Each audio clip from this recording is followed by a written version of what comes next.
Olá a todos! Vamos começar as nossas videoaulas com um novo autor clássico e desta vez estaremos trabalhando o Paulo Freire com a obra escolhida Pedagogia do Oprimido. Nesta videoaula nós vamos trabalhar a primeira parte, que é denominada Justificativa da Pedagogia do Oprimido. Esse livro, Pedagogia do Oprimido, é o mais conhecido, o mais lido, o mais discutido de Paulo Freire. Nele, Paulo Freire propõe uma pedagogia como forma de relacionamento entre professor, aluno e sociedade.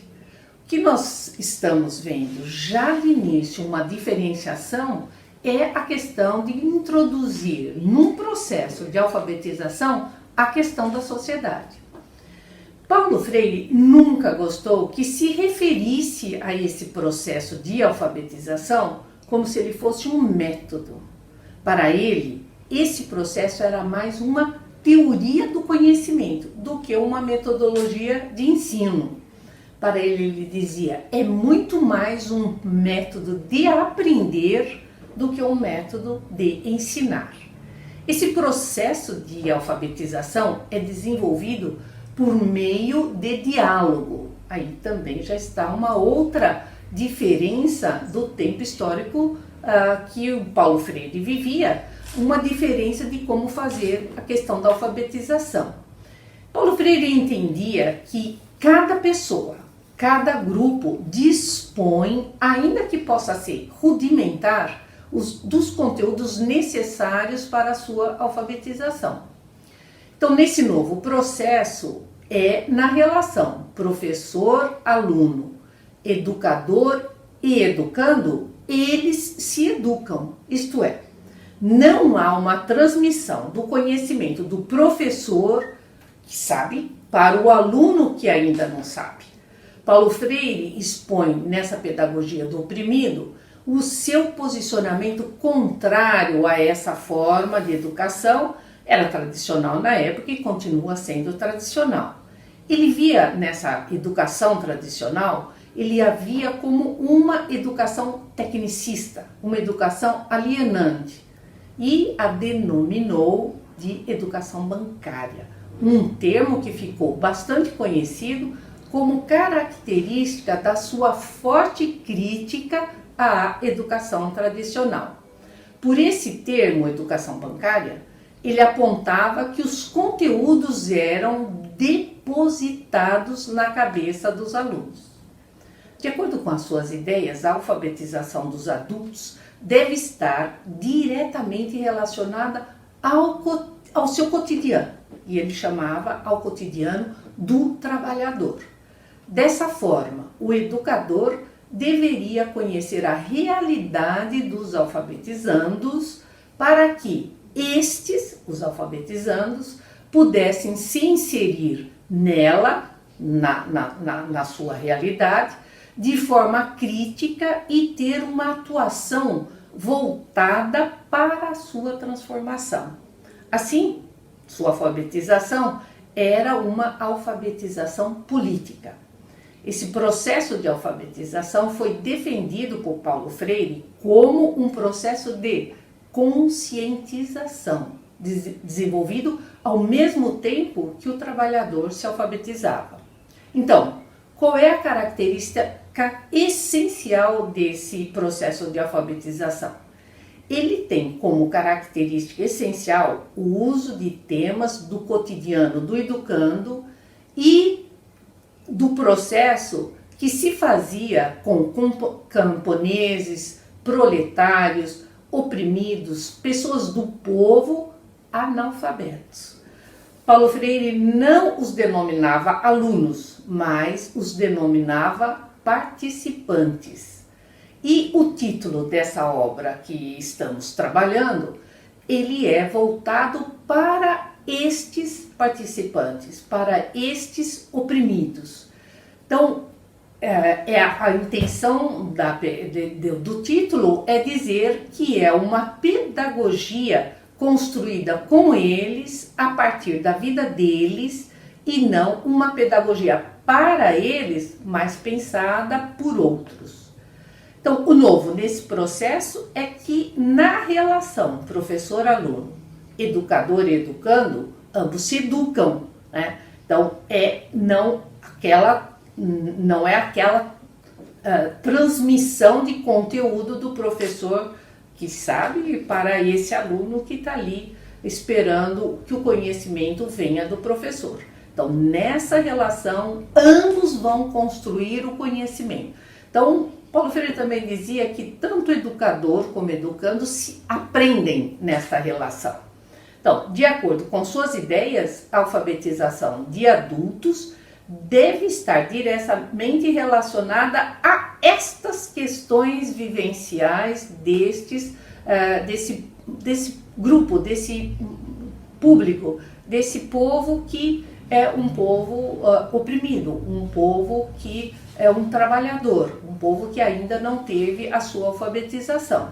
Então, desta forma, ele deveria, o educador, conhecer toda essa realidade do trabalhador.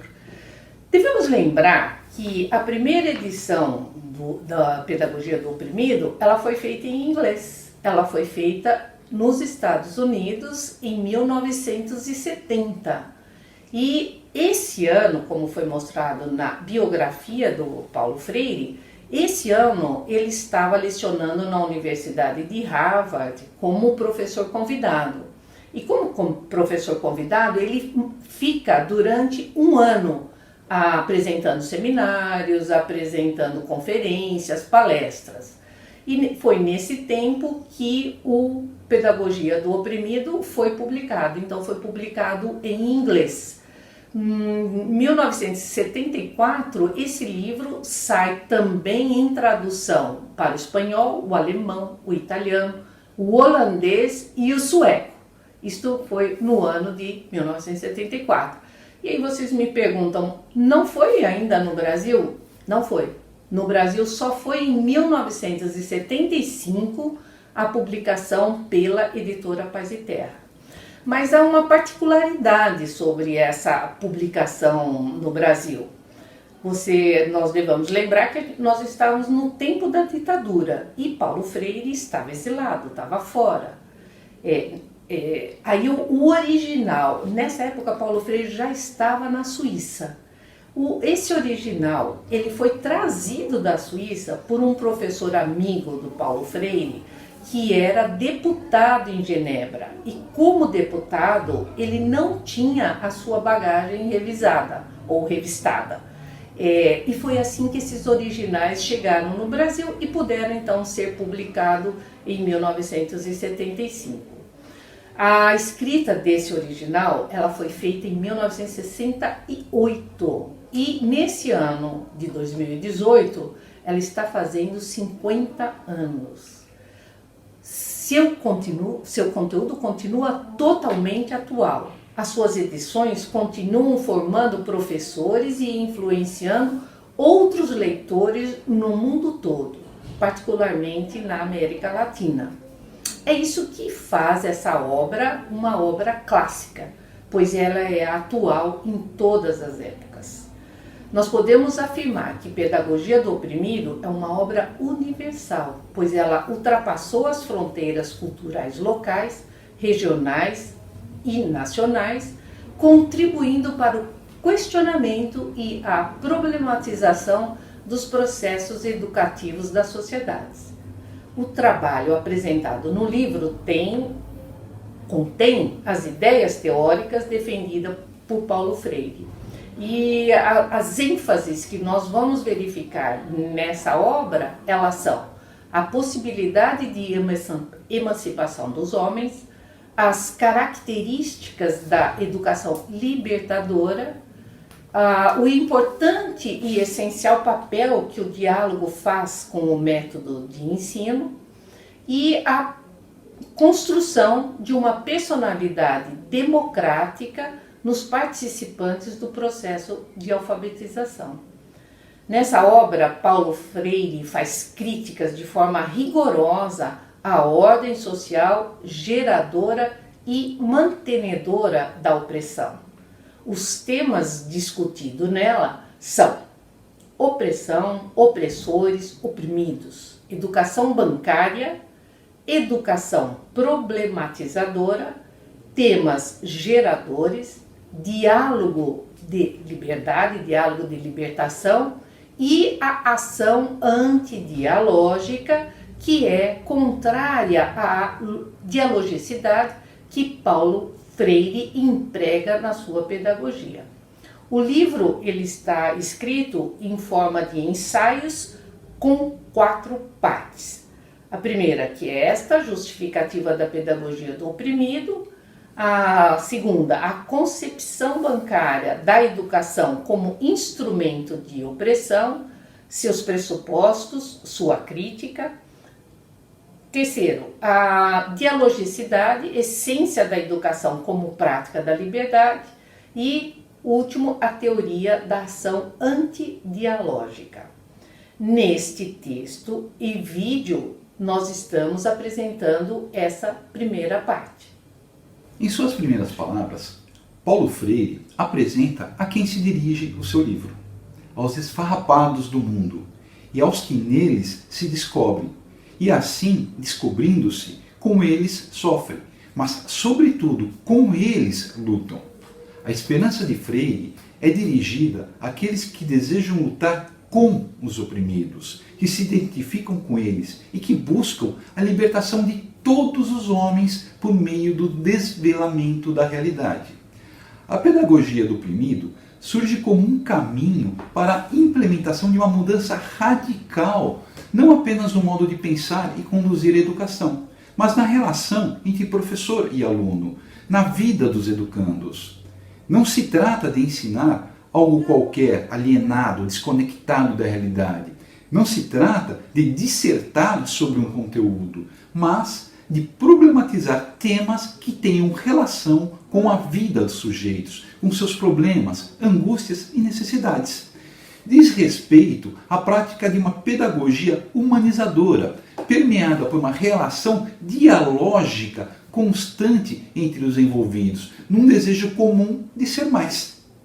Na palavra de Freire, a pedagogia do oprimido é aquela que tem de ser forjada com ele e não para ele.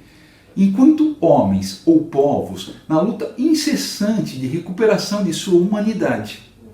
Pedagogia que faça da opressão e de suas causas objeto da reflexão dos oprimidos, de que resultará o seu engajamento necessário na luta por sua libertação, em que esta pedagogia se fará e se refará. Exatamente por ser uma pedagogia com o oprimido, não pode ser realizada pelo opressor. É o próprio oprimido que terá de realizar o grande esforço de sua libertação, percebendo e retirando de si o hospedeiro opressor que o oprime e impede de enxergar com clareza a realidade e a situação de opressão instalada e mantida. É a pedagogia do oprimido porque é conscientização crítica dos oprimidos para si mesmos e também para os opressores por meio dos oprimidos. É um movimento de luta por libertação que parte do ser menos dos oprimidos e se dirige ao ser mais de todos. Há no processo de libertação dos oprimidos uma contradição a ser superada. Muitas vezes, no movimento em que tomam consciência da exploração e de sua condição no mundo, os oprimidos desejam se tornar novos opressores. Para eles, o ideal de homem livre é ser opressor. Isto ocorre porque a sua consciência ainda não é totalmente sua e está aderida ao opressor, possuindo valores e concepções da classe opressora. Aspiram ter o padrão de vida do opressor, em especial os oprimidos da classe média. É neste ponto que uma educação libertadora pode colaborar para a superação desta contradição, para a mudança na estrutura dominadora, para a restauração da humanidade, tanto do oprimido quanto do opressor. No entanto, libertar-se a si e aos outros é uma tarefa árdua, Ele deve expulsar o opressor. Isso requer preencher esse espaço com outro conteúdo. E esse outro conteúdo é a autonomia, é a responsabilidade. Freire destaca a necessidade de se combater o imobilismo subjetivista, o qual desvia o foco da construção da consciência sobre a situação de opressão, para a espera paciente do seu desaparecimento natural, como se a liberdade fosse uma doação e não uma conquista. Freire esclarece que a objetividade e subjetividade não podem ser dicotomizadas, pois ambas estão presentes no momento de análise da realidade. Uma indagação relevante é posta por Paulo Freire na primeira parte do livro. Se, porém, a prática desta educação implica o poder político, e se os oprimidos não o têm, como então realizar a pedagogia do oprimido antes da Revolução? Essa discussão é retomada com afinco na última parte da obra, mas a colocamos aqui para uma reflexão inicial. Freire esclarece desde o início a distinção entre a educação sistemática, a que pode ser mudada com o poder, e os trabalhos educativos que devem ser realizados com os oprimidos no processo de sua organização. Portanto, de modo geral, a pedagogia do oprimido terá dois momentos. Num primeiro, o desvelamento da situação concreta de opressão pelos oprimidos e seu comprometimento com a transformação pela praxis. E o segundo momento, em que a pedagogia deixa de ser do oprimido, já que a realidade opressora foi transformada, e passa a ser a pedagogia dos homens em processo permanente de libertação. A pedagogia freiriana não deseja que os oprimidos tenham novos opressores, nem que se transformem naqueles que oprimem. Pensando na situação concreta de opressão, é preciso perceber que, do ponto de vista dos opressores, tudo que retire o seu direito de oprimir, de comandar, de dirigir, significa a eles opressão. Passarão a se sentir os novos oprimidos, violentados, se a eles forem feitas restrições em nome do direito de todos. Para os opressores, importa sempre ter cada vez mais, ainda que seja à custa de que muitos tenham cada vez menos. Para eles, ser é sinônimo de ter, e possuem a crença de que tudo pode ser comprado, pois o dinheiro é a medida de tudo. E o lucro é o objetivo maior. Vejamos um trecho do livro de Paulo Freire que exemplifica bem esse modo de pensar do opressor. Ter mais, na exclusividade, não é um privilégio desumanizante e inautêntico dos demais e de si mesmos, mas um direito intocável, direito que conquistaram com seu esforço, com sua coragem de correr risco. Se os outros, esses invejosos, não têm, é porque são incapazes e preguiçosos. Aqui juntam ainda um injustificável mal agradecimento a seus gestos generosos.